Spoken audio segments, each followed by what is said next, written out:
Voňavý, šťavnatý, mäkký, bezlepkový mrkvový perník, ktorý je skutočne jednoduchý na prípravu. Do jednej misy navážime a odmeráme všetky suroviny. Tie nájdete dole v popise. V tomto recepte nesmie chýbať voňavá perníková zmes Fine Mix od Liany. Suroviny spojíme, vylejeme na plech, zarovnáme a pečieme. Upečený perník necháme vychladiť. A poďme na ozdobu, rozkošné mrkvičky.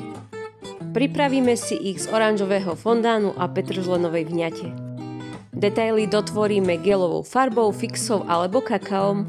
K voňavému perníku sa hodí citrónová poleva. Tu si pripravíme presne podľa návodu na obale. Perník natrieme, zarovnáme, narežeme na 20 kusov.